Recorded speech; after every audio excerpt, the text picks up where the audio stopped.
Olá, nono ano, tudo bom? Bom dia. Então, agora, né, nossas aulas sendo online, tá? A gente não sabe aí por quanto tempo. Enfim, hoje eu vou estar nessa aula fazendo a correção do dever de casa que eu pedi para vocês, tá? Toda a aula e todo o conteúdo eu coloquei na plataforma, tá? Coloquei até com um pouquinho de atraso, porque eu tava com um problema aqui na internet, mas tá tudo lá registrado direitinho, o que foi dado em aula e o que foi passado para fazer em casa, ok? E aí ficou para casa a página 19 do livro, tá? Então eu vou pedir para vocês pegarem o livro, tá? O nosso livro, página 19. Eu vou fazer a correção dessa página, tá? E depois nós vamos dar continuidade aí nesse capítulo para estar aí finalizando, tá? Esse capítulo aí de conto de terror, ok? Então vamos pegar aí o livrinho. Quem não tem o livro pode acompanhar o vídeo, tá? Porque acompanhando vocês vão estar, né, tomando aí ciência, né, do conteúdo. E aí quando chegar o livro, é só vocês voltarem o vídeo e, né, acompanhando aí as questões e respondendo, tá bom? Então, mesmo sem livro, pode continuar na aula, tá? E quem tem o livrinho aí pode pegar a página 19, ok? Então, vamos lá. Número 7 da página 19 diz assim: leia o início de um conto de terror de Edgar Allan Poe. Então, ele tem aí, né? Ele coloca aí o início, né, do conto, tá? E de acordo com esse trecho aí, nós vamos responder a letra A, B e C.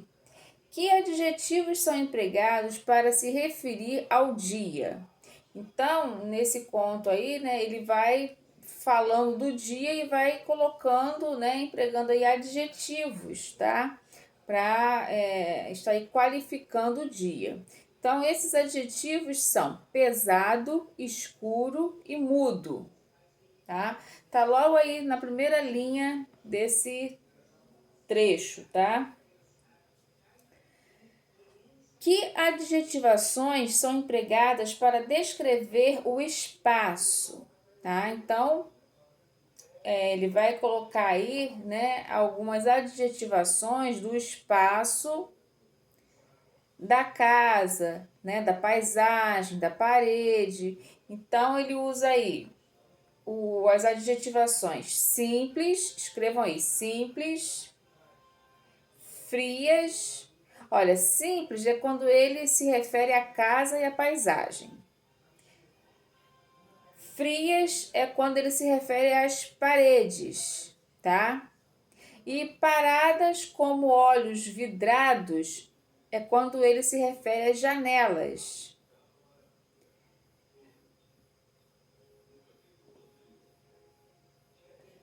Depois ele coloca aí outra adjetivação, alvacentos, que se refere aos troncos.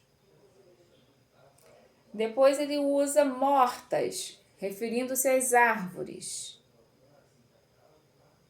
E de junças, quando ele se refere a moitas.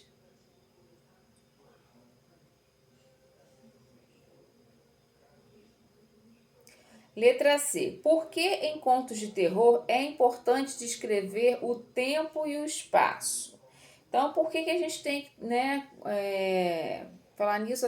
Depois eu vou preparar uma aula para estar aí comentando aqueles contos de terror que vocês escreveram, tá? Já está comigo, que não estava, né? A Gabriela me passou.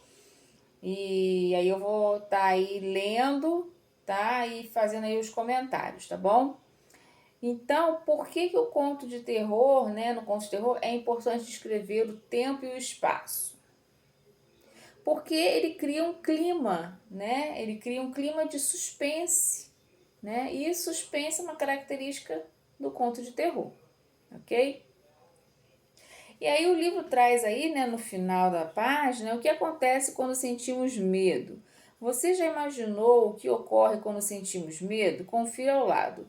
Então, né, é claro que cada um reage, né, de um jeito, né? Aí ele coloca aí, né, uns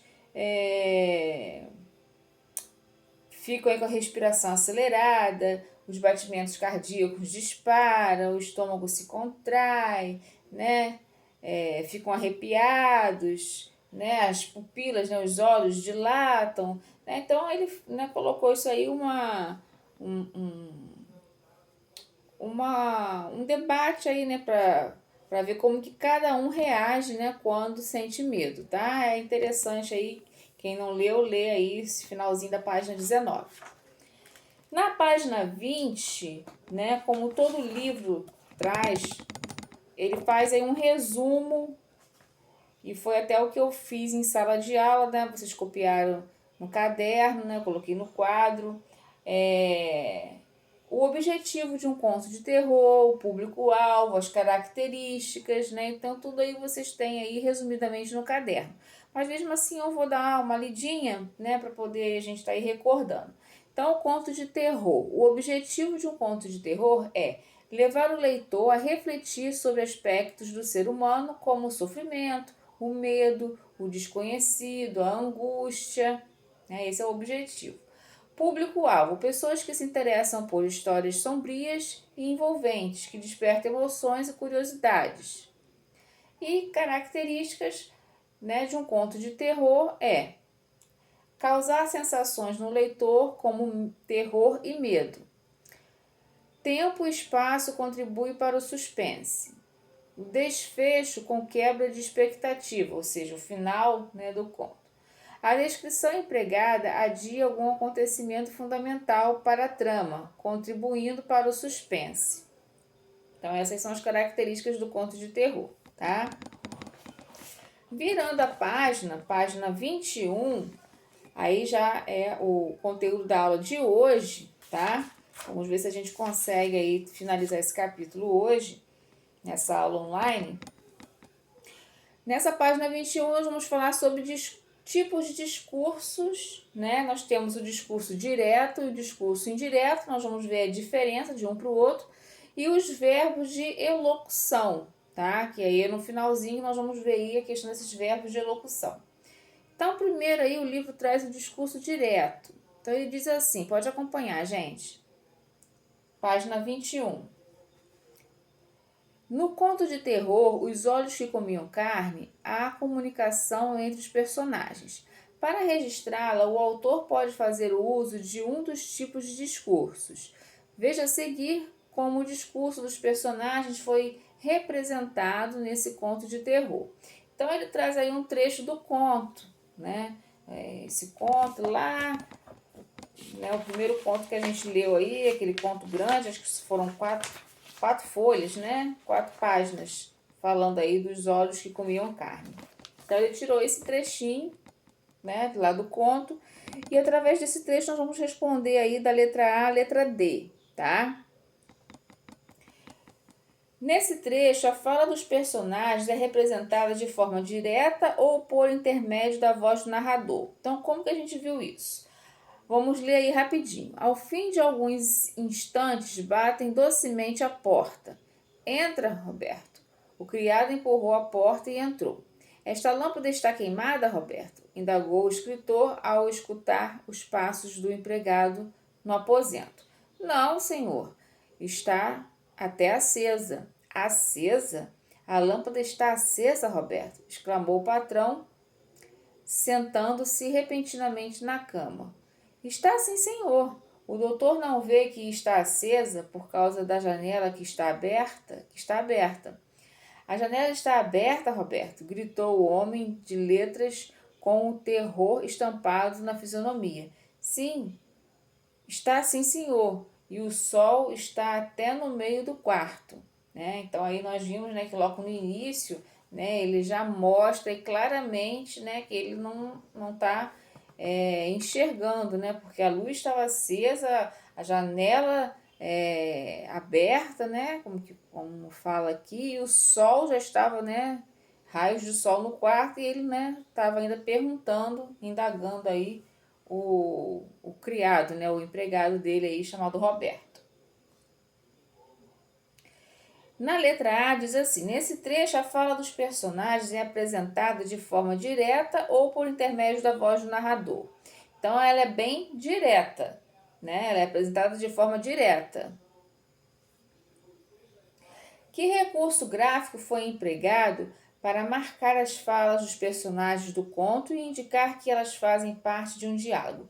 Quando fala recurso gráfico, é a pontuação, tá? Então, nesse trecho aí, nós vimos que foi usado aí o travessão para marcar as falas, tá? Então, essa é a resposta da letra B. Foi empregado o travessão para marcar as falas. Letra C. Por que foi empregado esse recurso para indicar as falas? Então, por que foi colocado aí o travessão para indicar as falas, né? Por que foi colocado esse recurso aí? Para que o leitor consiga diferenciar, né? Quais as falas, né? Quais os personagens que estão falando a cada momento, tá? Que efeito, na letra D, tá? Que efeito esse tipo de discurso dá aos diálogos nos textos? O discurso direto, ao tornar os diálogos bem demarcados no texto. Então, nós vimos aí, gente, que o discurso direto, né, quando nós vamos aí visualizar, caracterizar se é direto ou indireto, o discurso direto aí, ele sempre tem o recurso gráfico, que é a pontuação, e a pontuação sempre é a questão do travessão e das aspas, tá? E isso aí caracteriza o discurso direto. Página 22. No registro escrito de um diálogo, a pontuação empregada varia dependendo do estilo adotado pelo autor. Muitos autores empregam a fala dos personagens sem marcação de sinal gráfico, o que exige do leitor uma atenção para identificar os limites entre a voz do narrador e a voz dos personagens. E aí ele deu um exemplo. Temos de ver se há por aqui alguma pá ou alguma enxada, seja o que for que possa servir para cavar, disse o médico. Então ele deu aí, né, um exemplo, né, do discurso direto, onde não tem o travessão e nem as aspas, tá?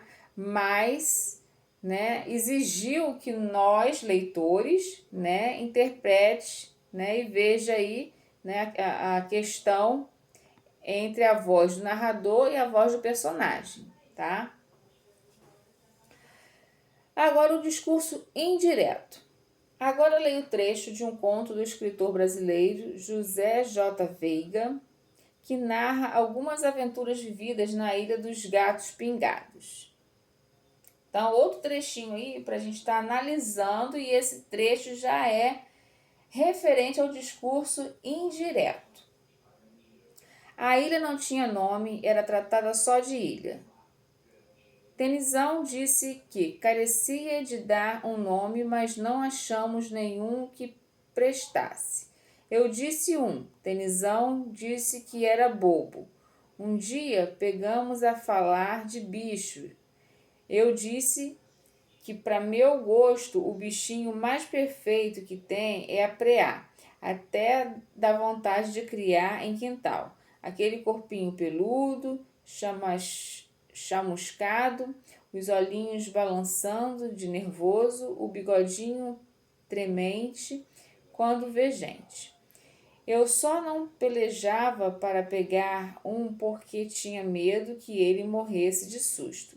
Tenizão disse que o bichinho mais bonito do mundo inteiro, até nacional, é o mais custoso de achar. Era o gato pingado. Tinha uns até pingados de ouro e esses então nem se fala. Então aí é um trecho, né, desse conto aí do escritor José J. Veiga. Então, de acordo com o que a gente leu, vamos responder aí a letra A e a letra B. Em que momento desse trecho o narrador reproduz uma fala de Tennyson? Então, é o momento lá em cima onde ele fala assim: Tennyson disse que carecia de dar um nome, mas não achamos nenhum que prestasse. Então, isso aí é a fala dele. Então, nós vamos copiar e colocar entre aspas, tá? E depois a outra pergunta. Copia e explique como é possível identificar essa fala. Então, é possível identificar essa fala, né, por meio do verbo disse, né? Ele aí mesmo, ó, eu disse, Tennyson disse que era bobo. Então, quando ele coloca esse verbo aí disse, já mostra, né, que a fala foi do outro.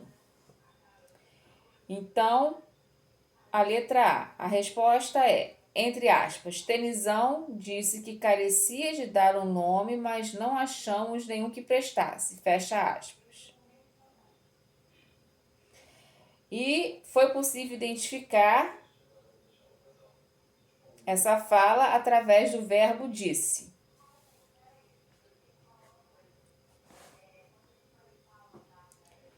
Ok? Letra B. Qual é a diferença entre esse modo de reproduzir as falas dos personagens e o apresentado na página anterior?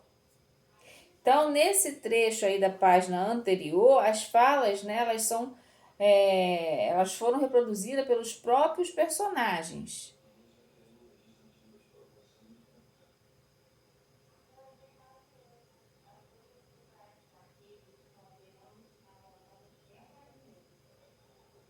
E já nesse trecho aí que nós acabamos de ler, né,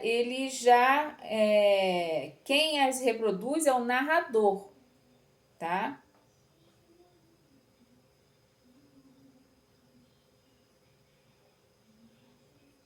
Então, o primeiro é a própria fala dos personagens e o segundo é um narrador, né? Esse que nós acabamos de ler da segunda questão, desse quadrinho aqui. Já é o narrador que reproduz as falas. Por isso que ele usou o verbo disse, tá? Então, essa é a diferença, né, do discurso ser indireto. Na página 23, discurso indireto livre. Diz assim, além dos discursos direto e indireto, há outro tipo de discurso que consiste na fusão desses dois. Para compreendê-lo melhor, leia abaixo um fragmento do romance Vidas Secas, do escritor brasileiro Graciliano Ramos. Nessa obra é retratada a luta pela sobrevivência de uma família de retirantes nordestinos, vítimas da seca. No fragmento são apresentados os pensamentos dos personagens, Baleia e a cachorra da família. Então, aí um trechinho aí desse romance. Vou ler, acompanha aí, gente. Ó, tô na página 23, aí eu vou ler esse trechinho aqui, ó.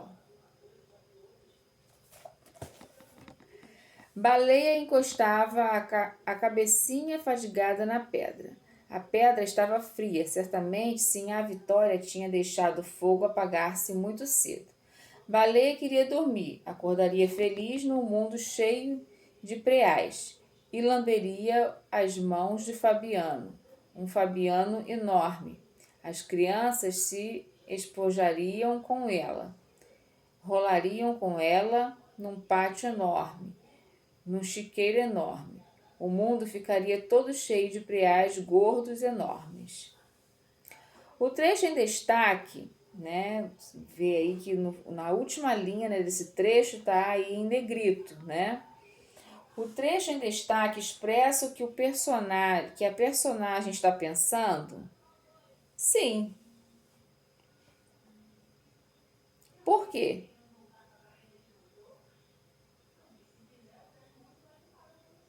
Porque através, né, do que ela está falando, né,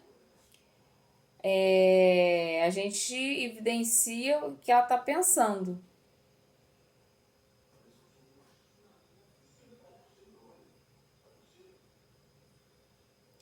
O discurso empregado nesse trecho, então letra B, tá? O discurso empregado nesse trecho mescla, ou seja, é uma mistura, né, de características do discurso direto e do discurso indireto. Explique com suas palavras quais são essas características. Então, a característica do discurso direto, vamos fazer isso primeiro. É a transmissão do pensamento da personagem baleia sem intermédio do narrador.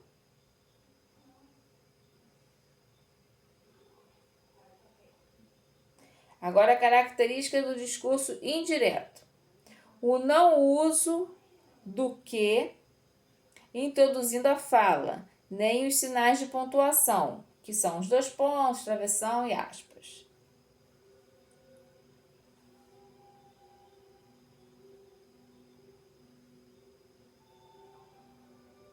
Letra C. Que efeito o uso desse discurso confere aos diálogos no texto?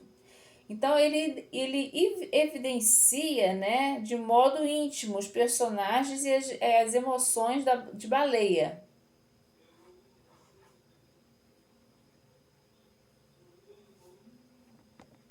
Então, ele evidencia de modo íntimo os personagens e as emoções de Baleia.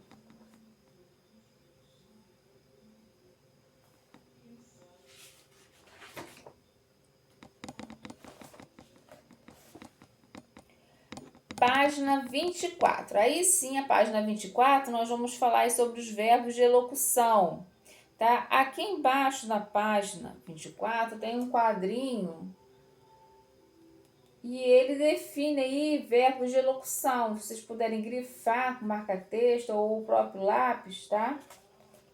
Já facilita para vocês estarem compreendendo melhor os verbos de elocução, porque nós já vimos aí o discurso direto e indireto, o indireto livre, né, que é a junção dos dois discursos, direto e indireto, e agora aí os verbos de elocução. Os verbos empregados para indicar a fala dos personagens é a forma como eles estão dizendo algo, são chamados de verbos de elocução. Então, nós vamos prestar atenção aí nos verbos, tá? Essa quarta questão vai mostrar a gente claramente aí esses verbos de elocução. Diz assim a quarta questão, página 24. Leia um trecho do romance A Dama das Camélias, do escritor francês Alexandre Dumas Filho, em que o narrador está em um leilão dos pertences de uma das personagens. Então diz assim, acompanha aí. Insinuei-me humildemente no meio daquele tumulto. Estava ali mais para assistir do que para comprar. Vestidos, chales de casimira, joias, tudo era vendido com uma rapidez inacreditável. Nada daquilo me convinha e eu continuava esperando alguma coisa que me interessasse. De repente, ouvi gritarem. Um livro luxuosamente encadernado com filetes de ouro, intitulado Monon Lescaut, obra do escritor Abel Prevost. Há alguma coisa escrita na primeira página, 10 francos. 12, disse uma voz depois de algum tempo. 15, eu disse sem saber por quê, provavelmente por causa do que estaria escrito na primeira página. 15, repetiu o leiloeiro. 30, exclamou o primeiro arrematante num tom que parecia desafiar qualquer outro lance. Então, vocês viram aí, né, que é um leilão, né, quando eles falam aí 12, 15, 30, né,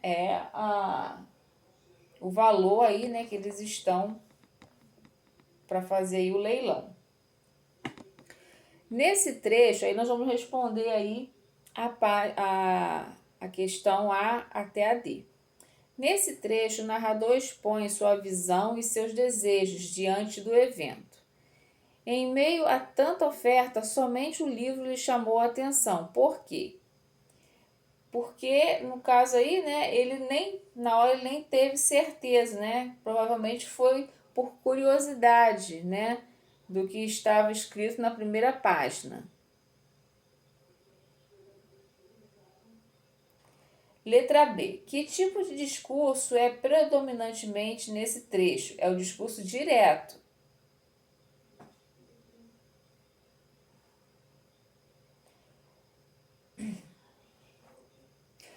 Por que é o discurso direto? Está pedindo para justificar.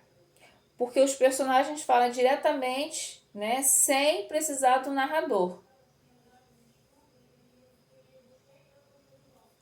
Quais verbos foram empregados para indicar as falas dos personagens? E aí a gente volta lá em cima, olha só. E lá nós temos aí os verbos gritarem, tá na 1, 2, 3, 4, na quinta linha, gritarem. Depois tem o verbo disse.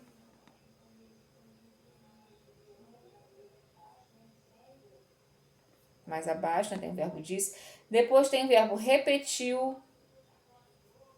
E depois o verbo exclamou. Então, letra C, os verbos são gritarem, disse, repetiu e exclamou. Letra D. Se todos esses verbos fossem substituídos pelo verbo dizer, o efeito de sentido do texto continuaria o mesmo? Não, não continuaria se fosse substituído.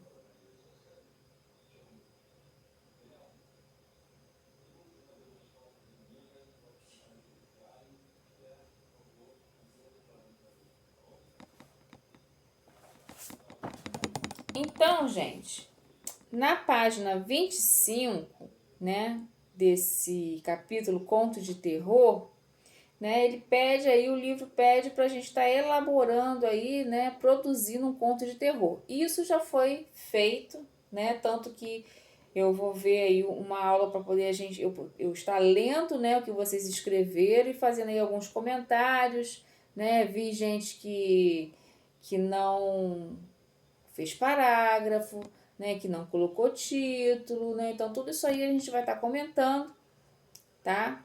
Para não ocorrer de novo esses esquecimentos, tá?